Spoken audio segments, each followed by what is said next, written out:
ubuhombe ni bwinshi bugenda buriyongera, hambavu y'ubuhombe imva ni nyinshi zikomeza ziyongera, hambavu y'imva amarira ni menshi mu miryango iguma yiyongera. Kuko si rimwe si kabiri si gatatu n'inshuro nyinshi cyane zino moto zihura n'ibintu. Nimwibaza impamvu leta itabikurikirana? Ahubwo natwe twibaza impamvu leta itabikurikirana kandi leta ariyo yakabaye itureberera. Ziratumara abantu. Oya, ziratumara abantu zino moto pe. Urabona no kubura feri bitumya gongundi. No kubura feri inshuro nyinshi zibura feri. Kuko nanjye narayitwaraga nanjye nkabura feri. Nagwangiye imodoka Nyabisindu nabuze feri. Kandi yari maze icyumweru nyiguza ari cyashye. Mitanyi nahise njya ku buryo nyongera subira kuri iyi ya moteri. Reka tubanze tubahe ikaze imbere yuko tuja mwidonido ryano makuru, ikiganiro n'ubusesanguzi twabatororokanije. Turabahaye ikaze bakunzi ba Fly Podcast TV, mwe musanzwe mudahengeshanya gukurikirana ibiganiro vya Fly Podcast TV, umwe wese naho aherereye, habare dukurikira bari mu Burundi, abari mu Rwanda, Congo, Mozambique, Malawi, Zambia n'andesha agenda atandukanye, eka mu karere ka EAC muri rusangi, muri Afrika, muri Amerika, Asia, Oceani, eka ni Burayi. Turabahaye ikaze rero mu biganiro n'ubusesanguzi vyo kuri no munsi. Vyifashe gute? Aha twako turababwira ko ni mu gihe amarira ariko ariyongera, ubuhombe bwiyongera ku muvuduko udasanzwe, ariko ku rundi ruhande umuryango w'umuntu umwe, imiryango y'akagwi kamwe iba iriko irapompera mu nzara kandi yoyo ikomeza ivyungukamwa. Ariko ndaje ndababwire ko buno iki ari sindamutsiga. Bimeze gute? Aha ni mu gihe turiko turabona uwiswe umumotari anyonga moto ya Sipiro, tukumva uwo bari bahetse agira ku moto ya Sipiro, tukumva n'imiryango yabuze kubera izi moto za Sipiro. Mvuze kubura, mutahure ko umumotari ashoboye kugonga ari kuri iyo moto ya Sipiro agapfa, canke akagonga ce bakamugonga ari kuri iyo moto ya Sipiro hagapfa uwo ahetse. Urumva impfu ni nyinshi, amarira ni menshi mu miryango, mugamarira akagenda ari mu ma domaine atangana. Hari uba yarashize amafaranga mu moto yiwe bakayigonga ikaba declassé ikaka canke ikagwara icitari bukire, kuko iyi moto Sipiro nimeze nk'izi zindi moto abamotari bo mu Rwanda canke mu Burundi, Kenya, Uganda, Tanzania, eka mu karere muri Afrika nzima basanzwe bagira ko. Ndaje ndababwire igituma ino moto ya Sipiro iriko irakora amabi, ubwicanyi, iteza amarira mu Rwanda, ariko ntifungwe, ariko ntiyugagwe, ariko ntikugwe kw'isoko. Aya n'ayandi mabanga yinyegeje, aho umuryango mukuru w'igihugu c'u Rwanda Paul Kagame udasigara inyuma n'abandi bambari biwe canke abasanzwe bamuyoboka. Ndaje ndababwira ukungene bacishije, bakoze ibyo bita blanchissement d'argent bacishije muri Sipiro. Aya n'ayandi makuru, fata gatebe mwicare dukomezanye canke tubandanyane dukurikira ano makuru. Aha ni mu gihe mu gihugu ca Kenya iri shiramwe rya Sipiro ririyo, ariko ryojo ubu riri imbere y'ubutungane, kuko imoto ya Sipiro uko biriko birakorwa mu Rwanda niko vyakogwa no muri Kenya, ariko baca gusanga no kwica abanyagihugu iruhande y'amasanganya, iruhande y'imfu bariko baribwa kubera societe canke iyi Sipiro, moto Sipiro ukugirisha ike mu gihugu ca Kenya no mu Rwanda numva niko biri. Twavuganye n'abanyarwanda benshi bari hariya, cane cane abamotari bavuga ati urariha imbere, atari ubu biriko biranyaruka kubera bongeyemwe amafaranga. Ndaje ndababwire rero abayongeyemo ni bande, abatanguje umugambi wa Sipiro ni bande, ari wo muca mutahura ko iyi moto bigoye kuyugara mu gihugu c'u Rwanda, ariko muri Kenya ubu tuvugana bariko baraburana. Sipiro iriko iraburana n'abanyakenya n'abamotari, eka n'abafise imitahe muri yo. Mvuze imitahe muri yo nuko Sipiro atamutahe muremure nyezina yari yaratanguranye mu gihugu ca Kenya. Ibi navyo mu Rwanda bakaba bari barabikoze, ariko ubu tuvugana hakaba ari nk'amafaranga ya Paul Kagame akaba ariho yacishije mu gukora ibyo bita blanchissement d'argent. Ndaje ndabibabwira. Muri Kenya rero Sipiro bayihora iki? Sipiro muri Kenya bako bayihora ko bariha amahera imbere bagateba kubazanira iyo moto, canke ngo bagira ngo barayizanye bakazana imoto atariyo, imoto batacaguye. Kuko Sipiro izi moto ari moto ifise amasera, hakabagira ni moto ifise bandefre.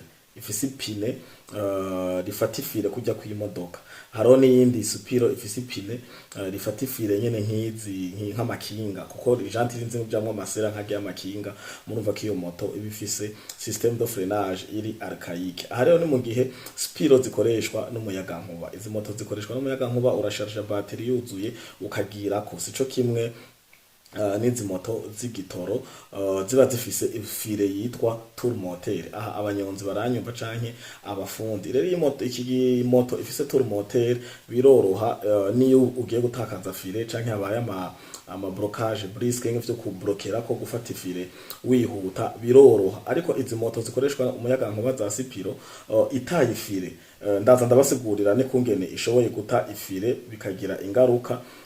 Ni kubiri, murana izi moto z'amabateri, ibateri nyinshi ziba zirimo ibintu bita amayode.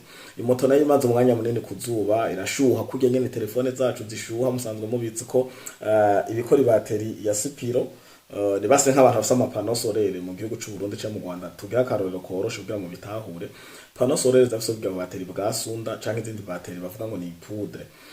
Dufatire ko akabateri ka Sunda ndibaza mu Rwanda no mu Burundi no muri Tanzania, twese ko tuhuzi, Kenya, Uganda n'ahandi henshi agenda hatandukanye. Kajya akabateri uko gakoze niko ni bateri ya telefone ikoze, bisumbana ama ampere canke ama volte, ico imwe muri zo ishoboye kubika. Irashoboye kubika umuriro, hane haje uzosanga inyuma no ku ma power bank ara miliampere, ama 5000 n'ibindi byinshi bigenda bitandukanye.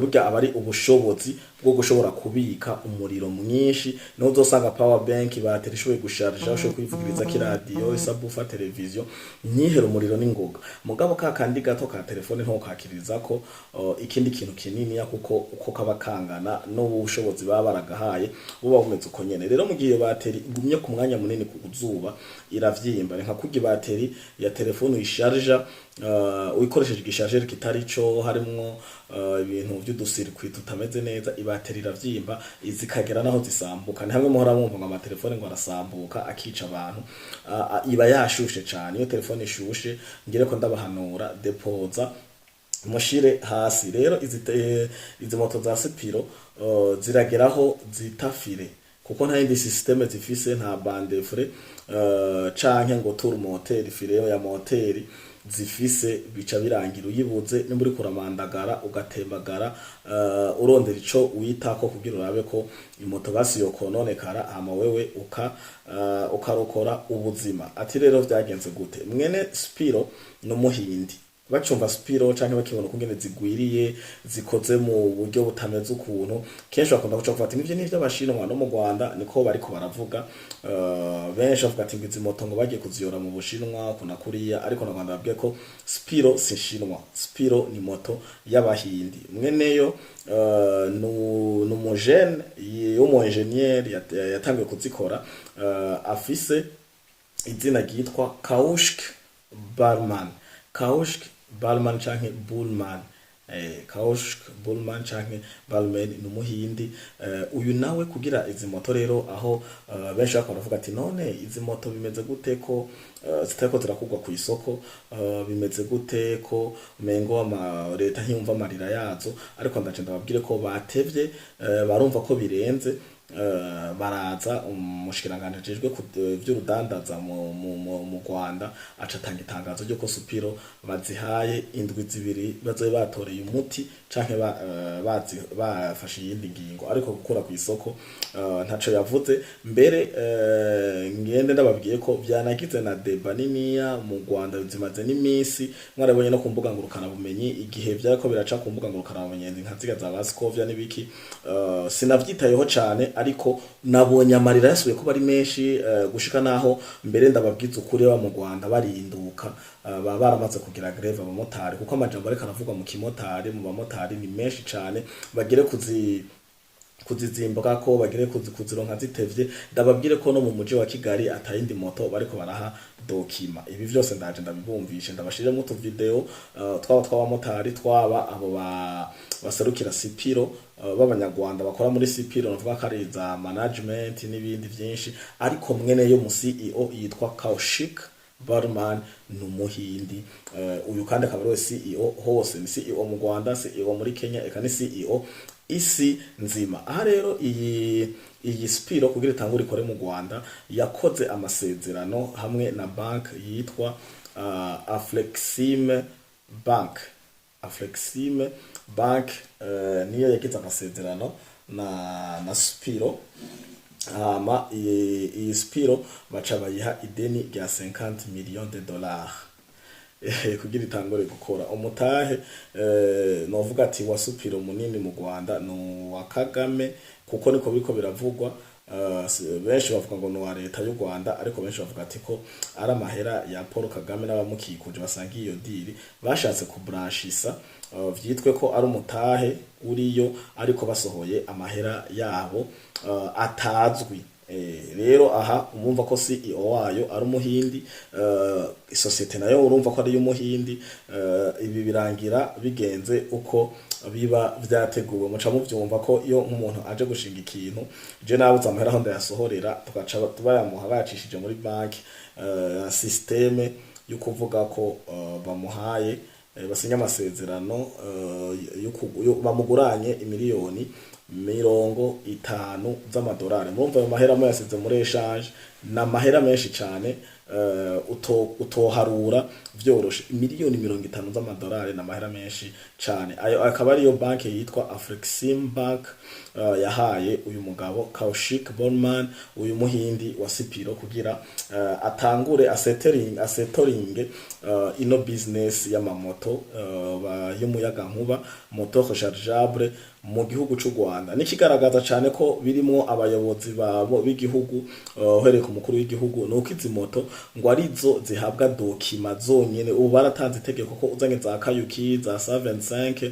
n'izindi jinshi mu muji wa Kigali nta moto ya Kayuki canke 75 baha dokima, bako baha izi Spiro gusa. Reka rero nze kugira sindabatebere ndabashiriremwo tumwe mu tu video tw'abamotari bikungene bidoga, mwumve na Scovia ukungene yaje kuvugira sebuja wiwe ariwe Paul Kagame, ashaka kuvugira societe ya Spiro, aho bagenzi be bavuga ati none ibi bibandanya biba uku mu gihugu c'amategeko, mu gihugu gifise societe ya regulation ijanye n'ibi vya routier. Ministeri y'ubucuruzi n'inganda ni yinjire mu kibazo cya moto z'amashanyarazi muri rusange. Ye kwambara Spiro nibise nkaho igiye kuduha kanini k'umuriro. Spiro ifite ibibazo byayo nkuko n'izindi zaba zifite ibindi, ahubwo mbere yuko yinjiramo igatanga iminsi yabanje kubaza abamotari izi moto. Kandi abamotari bakavuga none ko ziriko zirica abantu, zigira amasanganya, wayiguze azokwendaminizwa gute, azosubizwa gute, azosushumbushwa gute? Ibi byose nibibazo ariko biratera ingorane. Mbere aho Scovia yaciye avuga ati ntimurabe Spiro gusa, ahubwo nimurabe n'ayandi mamoto arahari. Kumbure mu Rwanda hariho n'undi muntu ngira umugwiza tunga cyangwa umushoramari yari yarabonye ko bamujyanye agafaranga, agaca nawe ashira muri ayo mahera, amahera yiwe mu vy'amamoto adakoresha igitoro, nimba ari pano, nimba ari izuba, nimba ari umuyaga nkuba. Murumva ko nawe atorohewe, kuko Scovia yavuze ati ntimurabe moto za Spiro gusa kuko sizo zonyene, ntimunazirenganye. Kandi mbega ko mwashitse mufata, aho yakabwira umushikiranganje rero ambwira ati ko wafashe ingingo y'indwi zibiri, wabipimye gute, wahaye timu iyahe ija kuyiga barabibazo ifise, bagenda mu bamotari bagire sondage. Urumva ko yari karagerageza kudefanda iyo Spiro ntihagire izindi ngingo ifatigwa zigaragara zotuma iva ku isoko, kanatsinda ko bayisizemo amafaranga menshi, kandi irimwo amamoto menshi, hakaba vyanatera n'icuka abaguze izo moto. Bavuga ati none ni gute imoto zihari ari nyinshi mu gihugu tuzibona ziri mu kigo ca Spiro ni nyinshi, ariko uwiguze bagaca baguha ikiringo c'indwi zibiri gushika kuri zitatu kugira ube waronse iyo moto. Tukaba tuzi ivya shipping, ntushoboye gukura imoto, ikontinere y'imoto mu Buhindi mu ndwi zitatu ibe igushikiriye. Ndumva ko aho harimo akantu ka nyene k'akanenge canke akantu boba barihenze ko kugira bahenda abanyagihugu, ariko benshi binjiyeyo mu kuja kudeklarara ivyo badeklarara mu gusaba uburenganzira bwabo bagiye basanga amamoto ya supira ari menshi. Mbere hariho n'ikinyamakuru cagiyeyo kiranafirma, baranagira n'ibiganiro amwerekana n'ababaza ko kino n'abanyagihugu baguma barira ko imoto ziteba muzifise. Yavuze ngo ni systeme bafashe kugira ntizize zibure kumbure ku isoko canke ngira barateganya ko hagize nk'umuntu ayishaka diligence. Kuyishaka diligence ni bimwe igurwa nk'imiliyoni muri Kenya nakigurwa 9500 Kenyan shillings. Usigura ko uyishaka kuri diligence cigwa nko makenze maduze, urumva igurwa nko miliyoni w'amarundi na karorero igurwa nko miliyoni w'amarundi ho gacuca ngo ndayishaka vyihuta umva cigura nka miliyoni 5 2 miliyoni. Izo rero ziri ngaho bazibikiye ayo service anyaruka, service y'ababosi, service ya kamwana wa mama. Kuri iki kibazo nyene c'amamoto izispiro kubona caratevye gutorerwa umuti canke gufatirwa ingingo, icatumye bahaguruka bagafata ingingo zimwe zimwe zatanguye gufatwa ngo nuko igitigiri cinshi c'abamotari batanguye kwigira mu Buganda. Igitigiri c'abamotari bagiye mu Buganda, imvo batanga nuko ngo mu Buganda batoza ikori rimwe ku mwaka kandi ikori ry'amafaranga make, atanababa nayo babatoza ku kwezi mu gihugu c'u Rwanda. Ikindi naco ni ivyo gukora ukinvestisa ngo ukagura imoto bwaca iyo moto ikaba yazwa uburenganzira, kandi ngo hariho ngo ikigo ngo kijejwe kuregira, kijejwe kura ibintu vyinjiye, bacitanga ikigo c'ubuziranenge kijejwe kura ubuziranenge mu Rwanda. Ngo kubera iki none baziretse izo moto zirinjira bazi ko zifise systeme ya bandafre ya freinage itagira amatur moteur n'ibindi vyinshi. Ubu twe twaziguze tugiye kuba bande nibazihagarika nzoguma ndekure kuyigira ko mwibarabara mu gihe bayibonye bazoca bakoma induru cakiziga canke ya moto igenda irica abantu, bizoca bigenda kuti ibi byose n'ibibazo vyatumye haba imvururu, bituma haba icuka kitameze neza, gushika naho umushikiranganje haguruka akaraba ukungene abigenza. Ariko nako ndababwira ko igitigiri cinshi c'abamotari kiriko kiraja muri Uganda ngo kuko ntibakwa ngo imisoro nkuko babivuga ama amatagisi y'agasakisaki canka zimvye nkayo bakwa mu Rwanda. Ikindi naco ubuzima ngo ikampara ngo buroroshe, ibi navyo bikavugwa n'abamotare bakiri mu Rwanda mugabo bako barategekanya kugenda ikampara kubera babene abagenzi babo bari hariya ikampara bariko barabahamagara babwira ati ni muze twe twarashitse kandi ibintu bimeze sawa kandi muzokomeza akazi kanyu k'ikimotari. Mbere mu Buganda bakakubwira ati ngo ni pays o moto kuko nta na hamwe zimiriwe kugera ahane, mu gihe mu Rwanda bari baherutse gufata ingingo isa niya hano mu Burundi aho imoto zifise uduce zitarenga canke zitageramwo, na cane cane ko n'ivyi moto turazikunda ziranyaruka kandi zirorosha n'ubuzima, ariko imoto ziri muri circulation yo muri ville cane gose biragora kuko usanga zinyuragirana muri ambuteyage zone moto icagati y'ama retroviseur abiri cakakubita ku rutugu swata kazimena swata wagenda kumufata akatangura kukuririra ari hagitora ipike. Urumva biragoye kandi n'uruja n'uruza rw'amamoto rubaye rwinshi mwibarabara sirito muri centre ville, ivyo nonekara nivyo sivyo dushira imbere, ariko nabo nyene urumva ko bitaba vyoroshe. Kandi ngaba motari ngire ko ndabasaba imbabatsi ntibave bumva ko umengo niko ndagwanya kama moto yoja muri ville, ariko nabo twe nko mu Burundi bimaze igihe kinini, biramaze igihe kinini yakandi baza ko bamaze no kumenyera. Rero ibi bibaye mu Rwanda mu gihe nabo nyene bari baramaze gufata inzira nkiyi, kandi singaha mu Burundi no mu Rwanda gusa, ni mu bihugu vyinshi ibihugu vyinshi bifise ama province menshi agenda atandukanye. Na nko mu Burundi turaduse ko province zibiri, haro province économique ariyo Bujumbura na province politique ariyo Gitega. Bisigura ko Gitega babibujije hane Bujumbura, ariko Gitega zirasirikira hose ziragenda hose. Rero hari ibihugu aba ari binini cyane nka RDC ugasanga bavuze ati Kinshasa nta moto dushaka isiko mu centre ville, ngo gacusanga mu yindi miji hose zirahashika. Aho biroroha, aho bigora ni muri ibihugu vyacu bito, igihugu c'u Burundi n'igihugu c'u Rwanda, aho ukuye muri centre ville cane baba bafise umugwa mukuru umwe nka Kigali, babumva kumengo urabononeye urabishe narijya Kigali ari igihugu c'imisozi, igihugu ca Pandashuka, atahantu hateze nko mu Burundi hanini hafise. aya rero niyo makuru twabateguriye ku bijanye n'amarira amaborogo. Iyo gihe natangura mvuga n'amarira muri abashizemo amafaranga imitahe bakekeranya ko zishoboye kugwa zikugwa cyangwa zigahagarikwa. Ayandi marira na yaba bariko baragira amasanganya bacika amaboko bacika amaguru bapasagurika. Ayandi marira na y'abavyeyi n'imiryango iri kirabura babo mu gihe umugabo asohoka akambara kaske nkuko bisanzwe. Nk'ubu hari video nabonye umumotari ifire yaracitse nukuri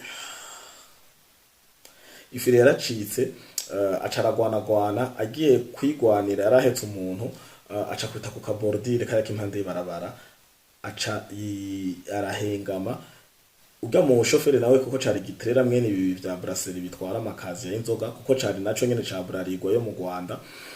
Kijya cimbere acara kikatisha kiramukatira mugo rujya rw'inyuma ko rurakurikira ngo ntirugenda gose ipine ry'inyuma rica ku mutwe urasambuka. Ndabwiyo video muyibonye kaburimbo yuzuye amaraso iki n'abantu bavuze ati no ona namar izi moto wapi reka rondeke kubicisha amajambo ndabashiremwo tumwe mu tureresi hama nizere ko mumeze neza kandi mukomeza gukurikirana ibiganiro vya Flash Podcast TV mwarahezekiwe. Ciao ciao.